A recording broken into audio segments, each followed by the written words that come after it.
Bonjour, chers amis auditeurs et auditrices.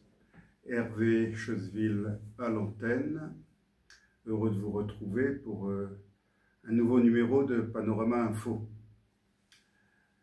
Je me suis fréquemment rendu en Birmanie dans les années 80. Notez bien que j'ai dit Birmanie. Je le répète, Birmanie et pas Myanmar, comme se plaisent à dire la plupart des journalistes de notre époque ou voyagistes ou autres commentateurs. Ça fait bien de dire Myanmar. Eh ben non. Quand je parle de l'Allemagne, je ne dis pas Deutschland, je dis l'Allemagne. Quand je parle de l'Angleterre, je dis l'Angleterre, je ne dis pas England, du moins quand je parle en français. Donc je ne vois pas pourquoi je parlerai de Myanmar. Je répéterai, je l'ai souvent expliqué, je crois que Myanmar, c'est le nom de la Birmanie en birman, en langue birmane, et que la transcription en alphabet latin s'est faite selon la phonétique anglaise ou américaine plus exactement. Donc on a rajouté un incongru R à la fin, alors qu'en birman il n'y en a pas, simplement pour marquer la longueur de la voyelle A, Myanmar, et non pas Myanmar. Donc, depuis le XVIe siècle, on parle en français de la Birmanie, de Burma en anglais.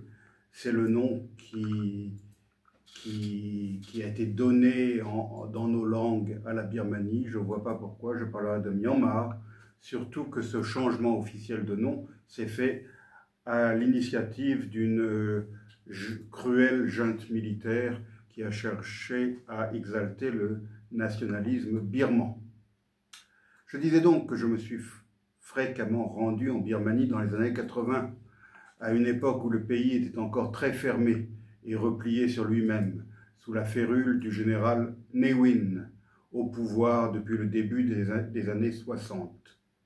Un parti unique dominait alors la vie politique, sociale et économique, et la Birmanie stagnait dans une soi-disant voie birmane vers le socialisme qui achevait de détruire l'économie d'un pays pourtant riche en ressources naturelles, dans lequel toute initiative privée était bannie et où tout avait été étatisé.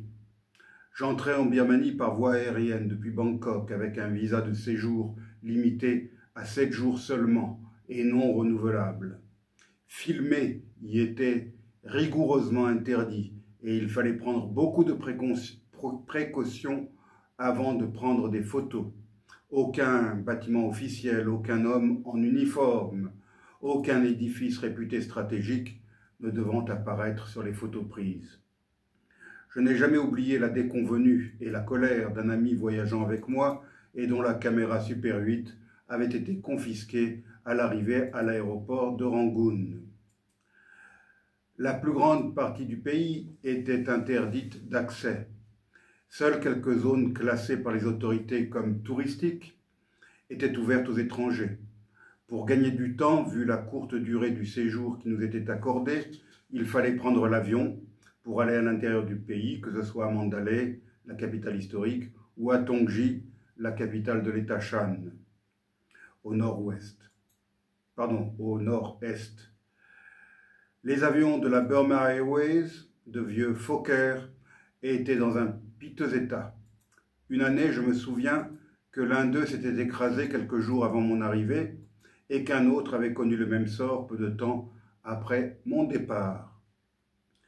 La Birmanie fut jadis un royaume puissant et dynamique à la brillante civilisation. Le pays résista avec la plus grande énergie à l'expansionnisme et au colonialisme. Au XIXe siècle, l'Empire britannique avait dû livrer 3 guerres successives avant de venir à bout de ce royaume, et il ne s'était pas contenté de dominer le vaincu, puisqu'il était allé jusqu'à l'intégrer dans son empire des Indes. Cependant, le nationalisme birman n'a jamais été éradiqué, bien au contraire. La présence britannique et la répression coloniale n'ont fait que le renforcer. À l'indépendance en 1948, la Birmanie était beaucoup plus développée que la Thaïlande voisine, et son niveau de vie était plus élevé. Or, dans les années 80, arriver de Bangkok et voyager en Birmanie, c'était un peu voyager dans le temps. Rangoon était une ville aux façades datant de l'époque britannique, décrépite et rongée par l'humidité. Il n'y avait aucun immeuble moderne. Les voitures semblaient tout droit sorties d'un musée de l'automobile. Les taxis étaient déglingués et roulés par miracle grâce à l'ingéniosité de leurs propriétaires ou de leurs conducteurs. Ma surprise fut grande de croiser en ville d'anciens bus à plateforme de la RATP, offerts par la France qui cherchait sans doute à s'en débarrasser. Le seul hôtel où les étrangers de passage avaient le droit de loger était le mythique Strand Hotel, un joyau de l'époque coloniale qui avait connu de meilleurs jours. Accrochés au haut plafond de l'immense mais vide salle de restaurant, de grands ventilateurs brassaient lentement un air humide. Des serveurs aux vestes blanches immaculées mais élimées vous apportaient un grand menu contenant une multitude de noms de plats européens. Le serveur impassible au flegme britannique mais quelque peu alangui sous la chaleur humide des tropiques prenait votre commande avant de revenir un quart d'heure plus tard pour vous informer que le plat commandé n'était pas disponible. Après 2 ou 3 tentatives similaires, on finissait toujours par demander au serveur ce qui, sur l'impressionnant menu, était vraiment disponible. Le choix se résumait alors à 1 ou 2 plats au milieu d'une longue liste. Les chambres étaient propres, mais les murs et les boiseries étaient rongés par l'humidité ambiante et une eau jaunâtre coulait des robinets, du lavabo ou de la douche de l'immense baignoire qui datait, elle aussi, de l'époque coloniale. Sur les routes en dehors de Rangoon, on croisait surtout des charrettes à bœufs. Partout, la tenue traditionnelle était de rigueur. La plupart des hommes portaient élégamment le longji, attaché par un nœud à la taille que je ne suis jamais parvenu à nouer correctement. Un longji, c'est ce que l'on appelle sarong dans d'autres pays d'Asie du Sud-Est. C'est une sorte d'ample pagne enroulé autour de la taille et couvrant tout le bas du corps jusqu'aux chevilles. Les pantalons étaient rares. Les femmes étaient très élégantes dans leurs robes et blouses traditionnelles, leurs joues fardées de poudre de riz blanche. Dans la Birmanie des années 80, le temps semblait s'être arrêté. J'ai beaucoup aimé ce pays, malgré la chape de plomb sous laquelle le doux peuple birman vivait. Il était bien difficile de nouer des contacts avec la population, tant elle était surveillée et quadrillée par les agents et autres mouchards au service du pouvoir. J'ai pu y visiter et y admirer de somptueux temples bouddhistes, dont le célèbre et immense complexe de Shwedagon, édifié sur un plateau dominant Rangoon, et dominé par son énorme stupa étincelant, car couvert d'or de la base jusqu'à son sommet pointu, haut de 98 mètres. Ce sommet a la forme d'une flèche surmontée d'une sorte d'ombrelle appelée Ti en birman, où sont accrochées 1065 clochettes d'or et 420 clochettes d'argent, ainsi qu'une girouette ornée de pierres précieuses. L'extrémité supérieure de la flèche se termine par le senbu, une petite sphère d'or incrustée de milliers de diamants, dont une émeraude de 76 carats. Cet énorme stupa est en fait un gigantesque reliquaire contenant des restes du Bouddha, une dent ou un cheveu, je ne me souviens plus. Il est entouré par 64 autres stupas plus petits. La construction du stupa géant remonterait à la période du royaume Mon, antérieur au royaume birman, entre le 6e et le 10e siècle de notre ère. L'ambiance régnant dans cette vaste enceinte monastique couvrant 5,6 hectares est indescriptible avec le son cristallin des multiples clochettes agitées par le vent, avec l'écho des psalmodies en langue pali, la langue morte religieuse, avec les senteurs d'encens imprégnant l'atmosphère et avec la ferveur religieuse de la foule.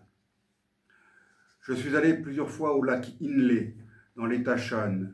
Il s'agit d'un lac peu profond de 158 km², situé en altitude sur un haut plateau où vit une population lacustre qui réside dans des villages sur l'eau et qui cultive des jardins flottants.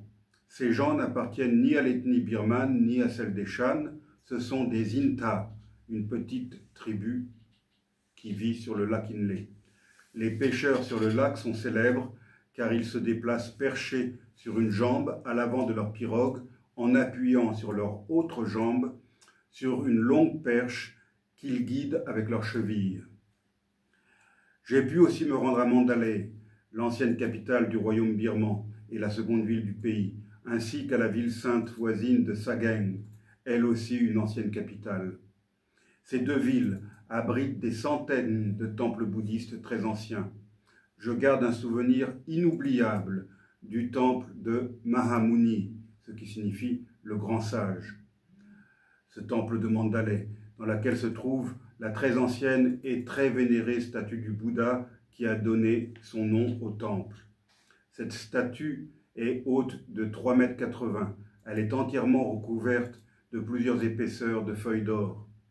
Dans ce même temple, j'avais été frappé par la présence de statues khmères en bronze qui s'étaient retrouvées à Mandalay après avoir été volées par les troupes siamoises lors du sac d'Angkor au XVe siècle, puis par l'armée Mon lors du pillage d'Ayutthaya, la capitale du Siam, au XVIe siècle, puis par les soldats arakanais en 1600, et enfin par les troupes birmanes lors de la conquête de l'Arakan en 1784.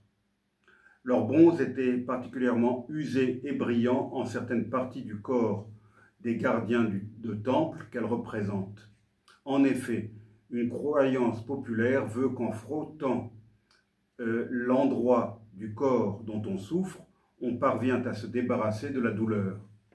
Sans surprise, l'endroit le plus brillant de ces statues était le ventre. À Sagaing, sur l'autre rive du majestueux fleuve Irrawaddy, je me souviens avoir grimpé un escalier interminable, aux milliers de marches à flanc de colline, afin de pouvoir atteindre un célèbre temple. De là-haut, la vue sur le grand fleuve et la vallée était impressionnante. Depuis le vendredi 28 mars dernier, je suis submergé par tous ces souvenirs vieux d'une quarantaine d'années. C'est en effet ce jour-là que s'est produit un puissant séisme d'une magnitude de 7,7 sur l'échelle de Richter et dont l'épicentre était dans la région de Mandalay. Ce séisme a également frappé la Thaïlande voisine, où il a été beaucoup moins destructeur et surtout beaucoup moins meurtrier qu'en Birmanie. Aux dernières nouvelles, le bilan birman, toujours provisoire, s'élèverait à 2719 morts. Dans ce pays, les destructions sont immenses. Mandalay, la deuxième ville du pays avec 1 700 000 habitants, a subi les pires destructions. Dans toute la ville, des complexes d'appartements ont été rasés. Beaucoup de ces temples bouddhistes multiséculaires que j'avais pu visiter à Mandalay ou à Sagaing ne sont plus que des amoncellements de décombres. Les images que j'ai pu en voir m'ont fendu le cœur. À l'heure où les sauveteurs font tout ce qu'ils peuvent avec des moyens dérisoires pour sortir des survivants et bien souvent de nombreux corps des décombres, il serait sans doute indécent de se lamenter au sujet de la perte sans doute irréversible de tout ce patrimoine de l'humanité. Mais je ne peux pas m'en empêcher. L'espoir de trouver des survivants dans les décombres se réduit d'heure en heure. 4 jours après le séisme, de nombreux habitants dorment encore dehors, soit parce qu'ils ne peuvent pas retourner dans leur maison en ruine, soit parce qu'ils craignent d'autres répliques. À la périphérie de Mandalay, un crématorium a reçu des centaines de cadavres. En réponse au tremblement de terre, le chef de la junte au pouvoir, le général Min Aung Hlaing, a lancé un appel exceptionnellement rare à l'aide étrangère, rompant ainsi avec la pratique habituelle des généraux birmans. La Birmanie est en effet longtemps restée en autarcie, jalouse de son indépendance, mais sombrant dans la misère, tandis que les militaires et leurs familles s'enrichissaient toujours plus.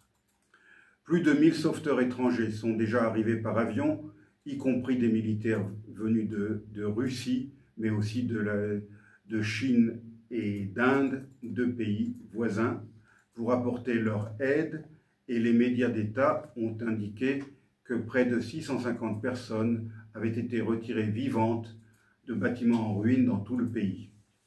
Le malheur qui a frappé le peuple birman le 28 mars est bien sûr aggravé par la junte militaire, incompétente autant que prédatrice et corrompue, qui dirige le pays depuis le coup d'État de février 2021.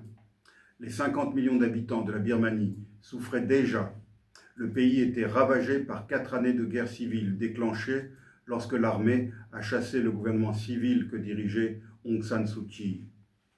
La junte affirme qu'elle fait de son mieux pour répondre à la catastrophe, mais de nombreux rapports ont fait état ces derniers jours de frappes aériennes de l'armée sur des groupes armés opposés à son pouvoir, alors même que le pays est ébranlé par la dévastation causée par le tremblement de terre. Cela n'est hélas guère surprenant, venant de la part de des généraux qui dirigent le pays depuis si longtemps et qui sont connus pour leur férocité. Je n'ai pas oublié l'année 1988, lorsqu'ils n'ont eu, ces généraux, aucun scrupule à écraser dans le sang le printemps birman, faisant tirer à l'arme automatique sur les milliers de manifestants, principalement des étudiants qui occupaient les rues de Rangoon et des autres grandes villes. Je n'ose imaginer les difficultés d'ordre logistique et politique auxquelles les organisations humanitaires doivent faire face pour apporter une aide efficace et non détournée. Si je le pouvais, je prendrais le premier avion en partance pour me joindre à l'effort de solidarité internationale en cours et apporter mes modestes compétences dans le domaine des situations d'urgence. C'est donc avec beaucoup d'émotion que je pense à la Birmanie depuis le 28 mars, ce pays dont je garde des souvenirs inoubliables, et à ce peuple birman si gentil, si attachant, qui a eu le malheur d'avoir à subir une succession de régimes militaires ineptes depuis 1962. Durant les 6 dernières décennies, la caste des généraux birmans s'est constituée un véritable empire économique et financier, contrôlant directement ou indirectement toutes les activités du pays, y compris le narcotrafic, bien sûr. N'oublions pas que la Birmanie est l'un des principaux, si ce n'est le principal, producteur d'opium.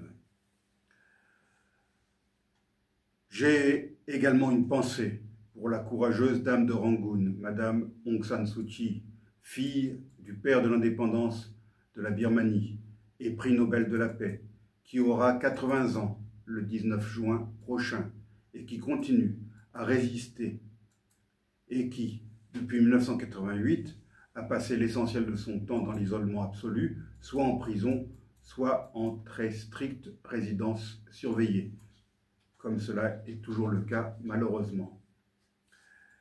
C'est donc avec beaucoup d'émotion que j'ai préparé cette émission et que tous ces souvenirs sont remontés en moi.